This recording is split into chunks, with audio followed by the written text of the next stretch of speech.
Dear students, important statistics MCQs की series को हम आगे बढ़ाते हैं। हमारे पास क्वेश्चन है, the data which have not undergone any statistical treatment is called as primary data, option A. An ogive is, मैं पहले भी बता चुका था, ओजाइव जो है वो कम्युलेटिव फ्रीक्वेंसी का ग्राफ होता है, तो इसके लिए ऑप्शन होगा option C, cumulative frequency polygon.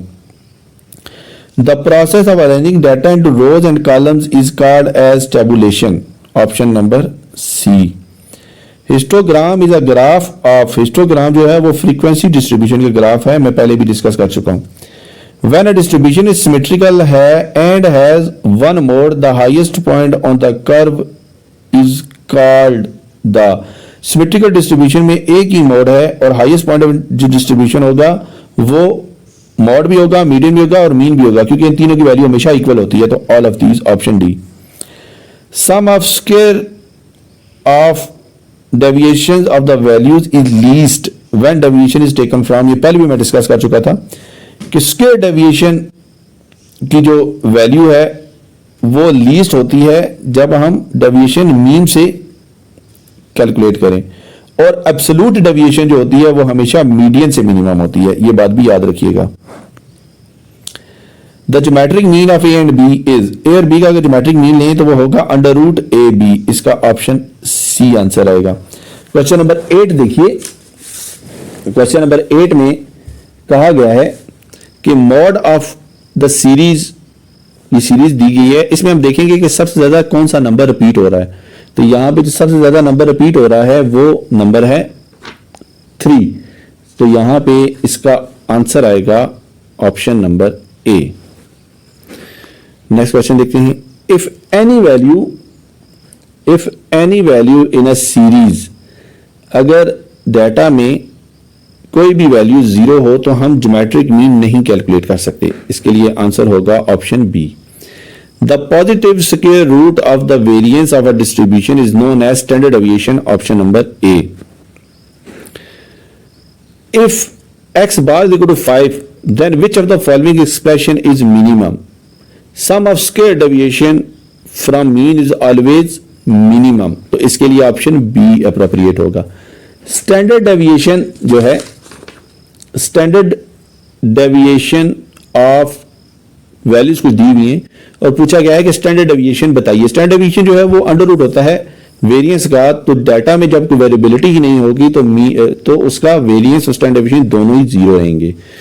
If the moment ratio beta 2 is equal to 3, then the distribution is mesokurtic, इसके लिए ऑप्शन डी अप्रोप्रिएट होगा। नेक्स्ट क्वेश्चन देखते हैं, the price use in the construction of consumer price index number, consumer price index number के लिए जो हम prices use करते हैं वो हमेशा रिटेल प्राइस होती है, परचून की कीमत, option A. Base year weighted index number are also known as, base year weighted index number हमेशा लास्ट ईयर को कहते हैं, current year weighted index number Paasche's को कहते हैं, और आइडियल इंडेक्स नंबर हमेशा फिशर को कहेंगे। ये बात अपने माइंड में रखिएगा, इन तीनों में से भी कोई भी बाकी पार्शस और फिशर में से आपसे पूछ सकते हैं। Long term variation is regarded as, जो लॉन्ग टर्म वेरिएशन होती है वो हमेशा सेकुलर ट्रेंड कहलाती हैं। साइक्लिक जो वेरिएशन है वो बिजनेस में होती है, 4 साइकिल्स हैं। सीजनल वेरिएशन जो है वो सीजन के हिसाब से होती है, जैसे कि सर्दियों में लोग जैकेट्स और स्वेटर्स यूज करना शुरू कर देते हैं, गर्मियों में जो लोग हैं वो लाइटर क्लॉथिंग की तरफ आते हैं। इरेगुलर वेरिएशन वो होती है जिसके बारे में कोई प्लान नहीं हो, ये रैंडम होती है, जैसे कि बरसात ज्यादा होगी किसी साल के हिस्से में और सैलाब आना शुरू हो गए, तो उस तरह की ज़लज़ला आ गया, इस तरह की जो वेरिएशन, इनको इरेगुलर वेरिएशन कहते हैं। The graph of a time series is called, time series के ग्राफ को हम हिस्टोरीग्राम कहते हैं, इसके लिए है ऑप्शन बी। नेक्स्ट क्वेश्चन हम देखते हैं, नेक्स्ट क्वेश्चन है हमारा, the data which have already been collected by someone is, वो डाटा जो पहले ही कोई कलेक्ट कर चुका हो, उस तरह का जो डाटा होता है उसको क्या कहते हैं? वो डाटा जो पहले ही कोई कलेक्ट कर चुका हो तो वो डाटा हमेशा सेकेंडरी डाटा होगा, क्योंकि उसको हमने नहीं कलेक्ट किया, उसको किसी और ने कलेक्ट किया और हमने उससे लिया है, तो इस तरह के डाटा को सेकेंडरी डाटा कहते हैं। इसके लिए ऑप्शन ए होगा। The graph of cumulative frequency distribution is called, cumulative frequency distribution के ग्राफ को ओजाइव कहा जाता है, option C. total angle of pie chart is 360. Option D. If a curve has a longer tail to the left, अगर left side पे curve की tell long हो तो ये नेगेटिवली स्क्यूड होगी। क्यों? क्योंकि लेफ्ट साइड पे हमेशा जो नंबर लाइन ड्रा करें ना आप, मिडल में जीरो होता है, लेफ्ट साइड पे नेगेटिव वैल्यूज होती हैं। तो अगर टेल नेगेटिव वैल्यूज की तरफ ज्यादा होगी तो इसका मतलब है कि उसका झुकाव लेफ्ट साइड पे है, लेफ्ट साइड पे टेल जो है वो लॉन्गर है तो वो नेगेटिवली स्क्यूड होगी। और अगर टेल राइट साइड पे लॉन्गर हो तो राइट साइड पे हमेशा नंबर लाइन के पॉजिटिव नंबर्स आते हैं, तो वो हमेशा उसको हम कहेंगे पॉजिटिवली स्क्यूड। लेकिन इस केस में चूंकि लेफ्ट की बात की है कि टेल लॉन्गर साइड लेफ्ट पे हो तो negatively skewed. Option number C. If the mean is less than mode the distribution is, इसके लिए भी नेगेटिवली स्क्यूड होगा। क्यों? Mean less than median is less than mode, जब ये होगा तो नेगेटिवली स्क्यूड होगी। अगर mean is greater than median is greater than mode तो ये हमेशा से क्या होगा? पॉजिटिवली स्क्यूड होगी। The most central value of an array data is median. The mode of 2, 10 and 7. अब इसमें सारी वैल्यूज बराबर रिपीटेड हैं और इसमें कोई भी मोड नहीं होगा क्योंकि मोड होता है most frequently value of the data. अगला क्वेश्चन देखते हैं। In a symmetrical distribution the mean, median and mode are always equal. For a certain distribution कुछ डेविएशंस दी गई हैं, सम ऑफ डेविएशंस दी गई हैं और पूछा गया है मीन क्या है। वो सम ऑफ डेविएशन जिसका सम जीरो हो, जिस नंबर से सम ऑफ डेविएशन जीरो हो वही मीन कहलाता है। तो यहां पे 25 से सम ऑफ डेविएशन जीरो है तो इसका मतलब है इसका मीन होगा 25। नेक्स्ट क्वेश्चन की जाने मूव करते हैं। The variance of constant, constant का वेरिएंस हमेशा जीरो होता है क्योंकि कांस्टेंट कभी बदल नहीं सकता और वेरिएंस हमेशा चेंज मेजर करता है। If x and y are independent, then variance of x minus y is equal to variance of x plus variance of y. Option A.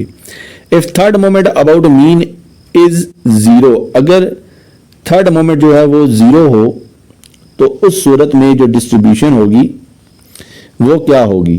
तो इसके लिए मोस्ट अप्रोप्रिएट जो आंसर है वो हमारे पास होगा symmetrical distribution. Option C. Second moment about mean is always equal to variance. अब फार्मूला देखिए, formula the index number given by summation P N Q N is divided by summation P naught Q naught is multiplied by 100। ये इसको value index हम कहते हैं। Option C. If Laspeyres index number is 200 and Paasche's is 200, Fisher क्या होगा? Fisher होता है under root last pair to पाशेस, तो under root 2 multiplied by 200, 200 is multiplied by 200, इनका अंडर रूट लेंगे तो हमें 200 ही हासिल होगा। Option B. अब नेक्स्ट क्वेश्चन देखते हैं। Increase demand for cooler in summer and heater in winter is example of seasonal variation, क्योंकि ये सीजनल वेरिएशन आई है। सर्दियों में कोई भी कूलर नहीं लेता और गर्मियों में हीटर की डिमांड ज्यादा नहीं होती। In chain base method the base period हमेशा बदलता रहता है, तो चेन बेस मेथड में बेस पीरियड हमेशा चेंज होगा। अब हम नेक्स्ट क्वेश्चन देखते हैं। A specific characteristic of a sample data, sample की खास खसूसियत यानी कि वो इंफॉर्मेशन जो हम सैंपल से कलेक्ट करें उसको हम स्टैटिस्टिक कहते हैं। तो यहां पे ऑप्शन आएगा D. A variable that assumes only some selected values in a range is called as discrete data. Option D. Colour of flower is an example of, अब जो कलर ऑफ फ्लावर है वो हमेशा क्वालिटेटिव डाटा में आएगा, इसका option D answer होगा। The group data are called, group data को हम क्या कह सकते हैं? सेकेंडरी डाटा भी कहते हैं। In classification the data arrange according to similarities, जब भी हम डाटा की क्लासिफिकेशन करते हैं तो डाटा हमेशा सिमिलरिटीज की बेस पे ही अरेंज होता है। अगला क्वेश्चन देखिए। A sector diagram is also called, sector diagram pi diagram को भी कहते हैं। अगला क्वेश्चन देखिए। The measure of central tendency listed below, नीचे जितनी भी वैल्यूज जो लिखे हुए जितने भी ऑप्शन सब में जो मेजर ऑफ सेंट्रल टेंडेंसी है वो ऑप्शन बी यानी कि मीन है। अब अगला क्वेश्चन देखिए। The mode of the series दी गई है और उसमें पूछा गया है मॉड क्या है, तो हम देखेंगे सबसे ज्यादा कौन सा नंबर रिपीट हो रहा है, तो 0 हो रहा है, तो इस सीरीज का जो मॉड होगा वो होगा 0। अगला question. The population mean mu is called, population mean जो है ये इंफॉर्मेशन है जो हमने पॉपुलेशन से हासिल की है, और पॉपुलेशन से हासिल होने वाली इंफॉर्मेशन को कहते हैं पैरामीटर। हमारे पास अगला क्वेश्चन है, in symmetrical distribution Q3 minus Q1 is equal to 20, median is equal to 15, then Q3 is equal to, तो इसका आंसर आएगा 25। ये न्यूमेरिकल क्वेश्चन है। अगर आप कमेंट सेक्शन में कहेंगे कि इस न्यूमेरिकल क्वेश्चन को सॉल्व करें तो मैं वो सॉल्व कर दूंगा। नेक्स्ट क्वेश्चन को देखते हैं। The standard deviation of -5 is, इसका आंसर होगा 0, option A. The measure of dispersion can never be negative, option A. When index number is calculated for several variable then it is called, जब एक से ज्यादा variable के लिए index number calculate करें तो उसको हम कंपोजिट इंडेक्स नंबर कहते हैं। नेक्स्ट क्वेश्चन देखते हैं। Purchase price index number is also called, purchase price index number को हम बेस ईयर वेटेड भी कहते हैं, करंट ईयर वेटेड कहते हैं लास्ट ईयर को, और फिशर को हम कहते हैं ideal index number. Index number having upward बाइस, इसका ऑप्शन बेहतरीन है लास्ट ईयर। परचेज को डाउनवर्ड बाइस कहते हैं, ये भी याद रखिएगा, और फिशर को आइडियल इंडेक्स नंबर कहते हैं, ये भी अपने माइंड में रखिएगा। If regression line is equal to y hat is equal to 5, then the value of regression coefficient of y, दूसरे अल्फाज में तो हमसे ये कहा हुआ है कि byx क्या होगा, byx यहाँ पे 0 होगा, क्योंकि y hat is equal to a hat plus b hat x होता है। जब b 0 होगा तो इसकी वैल्यू सारी खत्म होगी, तो बाकी जो बचा हमारे पास वो a की वैल्यू बची थी, तो ये जो 5 है ये a है। इसके लिए अप्रोप्रिएट आंसर होगा ऑप्शन बी। अब बिजनेस साइकिल की 4 स्टेजेस होते हैं, इसके लिए ऑप्शन होगा बी। डियर स्टूडेंट, इस वीडियो में फिलहाल इतना ही। इंशाअल्लाह इसी सिलसिले की नेक्स्ट वीडियो के साथ दोबारा हाजिर होंगे। दुआ में याद रखिएगा। अल्लाह हाफिज, अस्सलाम वालेकुम।